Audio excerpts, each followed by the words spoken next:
नमस्कार दोस्तों, SN electrical academy के यूट्यूब चैनल पे आप सभी का स्वागत है। दोस्तों, हम यूपी आईटीआई इंस्ट्रक्टर की कंप्यूटर के क्वेश्चनों की सीरीज चला रहे थे, जिसमें हम ये वीडियो थर्ड पार्ट कंप्यूटर का ला रहे हैं आपके बीच। इस क्वेश्चनों को आप देखिएगा। 20 क्वेश्चन का इसमें हमने कलेक्शन किया हुआ है। आपके कितने क्वेश्चन सही बन रहे हैं कमेंट बॉक्स में ज़रूर कमेंट कीजिएगा और वीडियो कंप्लीट वॉच कीजिएगा। मैंने इसमें अच्छे ऐसे क्वेश्चनों को कलेक्ट किया हुआ है, प्रीवियस ईयर में आए हुए क्वेश्चनों को। तो चलिए, पहला नंबर जो क्वेश्चन है कि एमएस वर्ड 2016 में वर्ड के नीचे रेड लाइन आने का आशय क्या है। यानी कोई भी वर्ड लिखा जाता है, जैसे राम लिखा गया, इसके नीचे रेड लाइन आने लगी। इसका मतलब है कि इस राम जो लिखा गया है इसमें स्पेलिंग एरर है। तो स्पेलिंग एरर आता है तो इसके नीचे लहरदार रेड रंग की लाइन आती है, अर्थात ऑप्शन नंबर ए सही हो जाएगा। यदि यही लाइन अगर ग्रीन रहती, हरी रहती, लहरदार नीचे, तो वो ग्रामर एरर रहता, तो उस कंडीशन में बी ऑप्शन सही होता। फिलहाल यहाँ रेड का पूछा है, इसलिए ऑप्शन नंबर ए सही हो जाएगा और वो स्पेलिंग एरर के वजह से आ रहा है। अगला जो क्वेश्चन है 2 नंबर कि एमएस एक्सेल 2016 में सेल को कैसे नामित किया जाता है। तो ये रो होता है और ये कॉलम होता है। जब रो और कॉलम के इंटरसेक्शन पॉइंट पर सेल का निर्माण होता है। कभी भी रो जो होता है वो 1 2 3 4 5 में होता है, कॉलम ए बी सी में होता है। तो जब हम सेल का देते हैं, लिखते हैं कैसे, जैसे 1 नंबर सेल का हमको विवरण देना है तो यहाँ ए है कॉलम, तो A1 ये 1 नंबर सेल को डिनोट कर रहा है, अर्थात इसमें अल्फ़ाबेट और न्यूमेरिकल दोनों आ रहे हैं, जो कि ऑप्शन नंबर सी में दिया हुआ है, अल्फ़ाबेट न्यूमेरिक, यानी ऑप्शन नंबर सी सही हो जाएगा।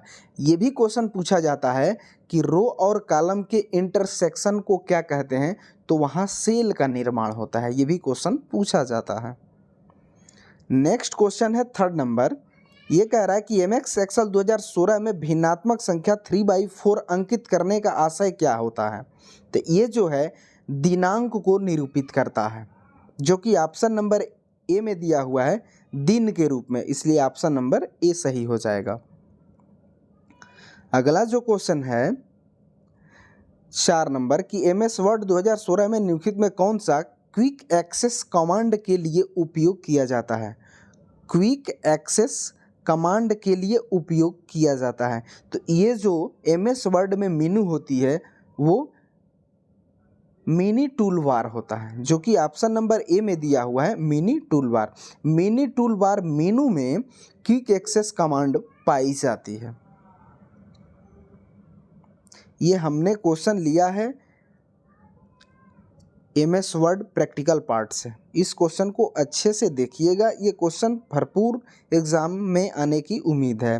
5 नंबर है एमएस वर्ड 2016 में निम्नलिखित में फाइल टैब में कौन सा विकल्प मौजूद होता है। यानी फाइल मेनू होती है, इसमें कौन कौन से कमांड पाई जाती है।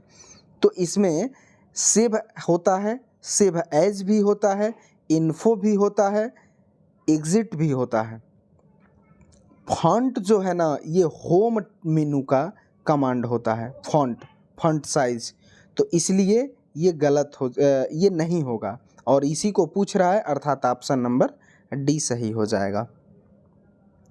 नेक्स्ट क्वेश्चन है 6 नंबर कि एमएस वर्ड 2016 में कौन सा विकल्प पहले सेव किसी डॉक्यूमेंट को या अन्य फॉर्मेट, लोकेशन तथा नाम से पुनः सेव करने की सुविधा प्रदान करता है। सेव होता है तो वो सेव हो जाता है, लेकिन अब उसको रीनेम करना है, किसी और नाम से सेव करना है, तो उस कंडीशन में हमको सेव एज किया जाता है, जो कि ऑप्शन नंबर सी में दिया हुआ है सेव एज, इसलिए ऑप्शन नंबर सी सही हो जाएगा।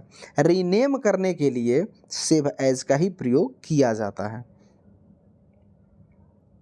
नेक्स्ट क्वेश्चन 7 नंबर कि निम्न में से कौन सा एक्सटेंशन नेम ग्राफिक्स फाइल को नहीं दर्शाता है।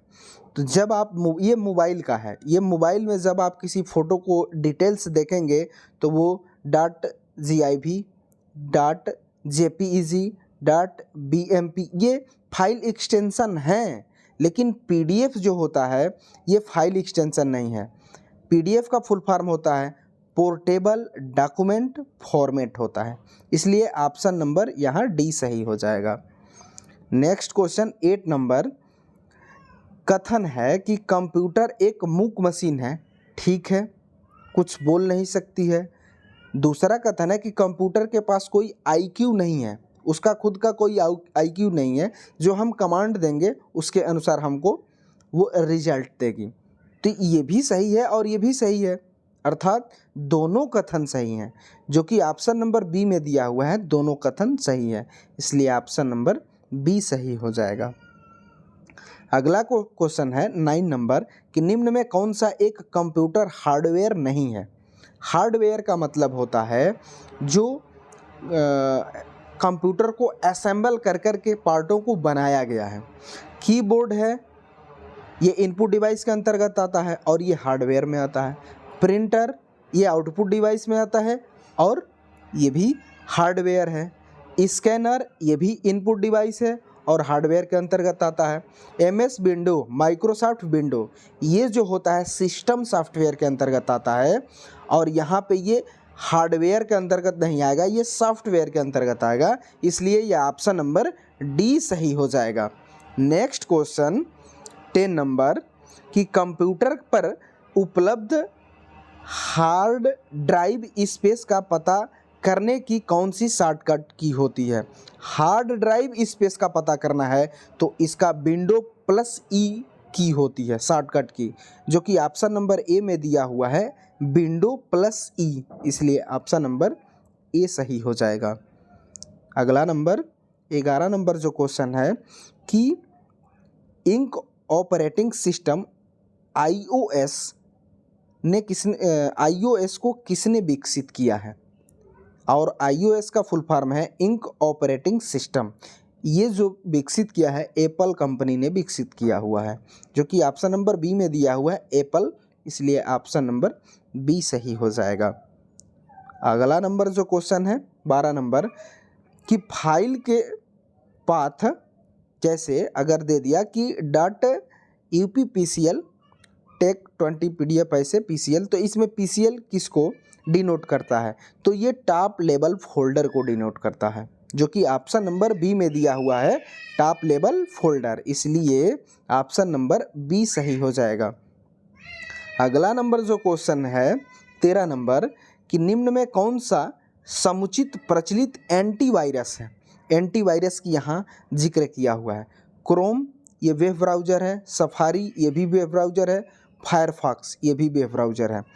क्रोम बोलें तो किसका वेब ब्राउज़र है, तो गूगल का है। सफारी किसका है, एप्पल का है। फायरफॉक्स अब ये वाला है गूगल, ये सर्च इंजन है गूगल का। बिंग भी सर्च इंजन है माइक्रोसॉफ्ट का, और याहू जो है ये भी सर्च इंजन है। विंडो, यूनिक्स, लाइनेक्स ये ऑपरेटिंग सिस्टम होते हैं। चूँकि एंटीवायरस का जिक्र किया है तो डी ऑप्शन दिया है कि नॉर्टन, क्विकविल, अवीरा, कैस्परस्की, ये जो ऑप्शन है ये एंटीवायरस का है, इसलिए ऑप्शन नंबर डी सही हो जाएगा। जो भी इसका हम सर्च इंजन वेब ब्राउज़र बताए हैं इसको आप कॉपी पे नोट डाउन कीजिएगा, क्योंकि सिलेबस के अकॉर्डिंग वेब ब्राउज़र से भी क्वेश्चन बनेगा, सर्च इंजन से भी बनेगा, ऑपरेटिंग सिस्टम से भी बनेगा, एप्लीकेशन सॉफ्टवेयर से भी बनेगा। इसमें हमने बहुत क्वेश्चन इंक्लूड कर दिया इस क्वेश्चन में।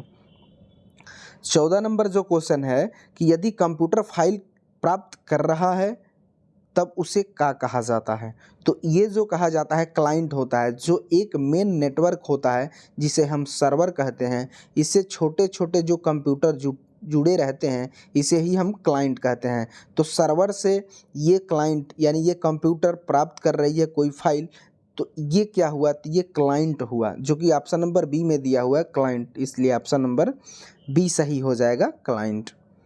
अगला जो क्वेश्चन है 15 नंबर कि एक डिवाइस जो एनालॉग इंफॉर्मेशन को डिजिटल में तथा डिजिटल को एनालॉग में परिवर्तित करती है तो वो होता है मॉडेम। मॉडेम का काम होता है, ये कम्युनिकेशन सिस्टम में ही लगाया जाता है और डिजिटल सिग्नल को एनालॉग में और एनालॉग सिग्नल को डिजिटल में बदलने का काम मॉडेम का होता है। और एक और चीज़, मॉडेम जो होता है इनपुट डिवाइस और आउटपुट डिवाइस दोनों में होता है। यहाँ मॉडेम होगा जो कि ऑप्शन नंबर ए में दिया हुआ है, इसलिए ऑप्शन नंबर ए सही हो जाएगा मॉडेम। नेक्स्ट क्वेश्चन 16 नंबर कि निम्न में कौन सा कथन असत्य है? गलत को चुनना है। पिक्चर क्वालिटी के संबंध में HD में डी का आशय है डिफिनेशन। HD हाई डिफिनेशन और डी डिफिनेशन है, तो ये तो सही है, गलत नहीं है। कथन 2 जो है इंटरनेट टोपोलॉजी 4G में जी का आशय है जनरेशन, 5G जनरेशन, ये भी सही है, अर्थात इसके दोनों कथन सही हैं। ऑप्शन नंबर यहाँ पूछा है असत्य है, ऑप्शन ए जो दिया है न तो ए कथन और न ही दोनों गलत नहीं है, यानी ऑप्शन नंबर ए सही हो जाएगा। अगला नंबर जो क्वेश्चन है 17 नंबर कि सीधे तार पर एक जीमेल में अटैच फाइल ... से अधिक नहीं हो सकती। मतलब किसी फाइल को जीमेल से अटैचमेंट करना है और उस फाइल को आपस में ट्रांसफ़र करना है तो उसमें कितने MB के डाटा को हम ट्रांसफ़र से अधिक को नहीं कर सकते हैं। तो ये जो होता है 25 MB के अधिक के डाटा को हम उसमें ट्रांसफ़र नहीं कर सकते हैं, जो कि ऑप्शन नंबर सी में दिया हुआ है 25 MB, इसलिए ऑप्शन नंबर सी सही हो जाएगा। अगला नंबर जो क्वेश्चन है 18 नंबर कि वर्चुअल बैंकिंग क्या होती है? वर्चुअल जो बैंकिंग होती है इंटरनेट के द्वारा जो बैंकिंग होती है उसे हम वर्चुअल बैंकिंग कहते हैं। ऑप्शन जो ए दिया हुआ है इंटरनेट पर बैंक का उपयोग करना, यानी ऑप्शन नंबर ए सही हो जाएगा। अगला जो क्वेश्चन है शॉर्टकट की से क्वेश्चन बनेंगे यूपी इंस्ट्रक्टर के एग्ज़ाम में। MS पावर पॉइंट 2016 में किसी स्लाइड को कॉपी करना हो तो शॉर्टकट की होता है। कॉपी करना है तो वो Ctrl+D होता है, Ctrl+D होता है, जो कि ऑप्शन नंबर बी में दिया हुआ है Ctrl+D, इसलिए ऑप्शन नंबर बी सही हो जाएगा। नेक्स्ट क्वेश्चन और ये आज का अंतिम क्वेश्चन होगा कि माइक्रोसॉफ्ट वर्ड 2016 में Ctrl+K शॉर्टकट की का उपयोग क्या होता है? तो ये हाइपर लिंक होता है, जो कि ऑप्शन नंबर ए में दिया हुआ है हाइपर लिंक Ctrl+K, इसलिए ऑप्शन नंबर ए सही हो जाएगा। रिप्लेस का शॉर्टकट की क्या होता है? तो Ctrl+H होता है रिप्लेस का। अंडू का Ctrl+Z होता है और इसके साथ एक रीडू भी आता है, तो रीडू का शॉर्टकट की होता है रीडू का शॉर्टकट की जो होता है Ctrl+Y होता है। तो दोस्तों एक कंप्लीट MS ऑफिस के हम शॉर्टकट की को आपके बीच बहुत जल्द लाएंगे। और दोस्तों वीडियो अच्छी लगी हो तो वीडियो को लाइक कीजिए, शेयर कीजिए, और यदि आप इस चैनल पर नए हैं और अभी तक चैनल को सब्सक्राइब नहीं किया हुआ है तो प्लीज़ दोस्तों चैनल को सब्सक्राइब ज़रूर करें और वीडियो को अधिक से अधिक शेयर करें। तो इस वीडियो में बस इतना ही, तब तक के लिए बाय बाय, टेक केयर।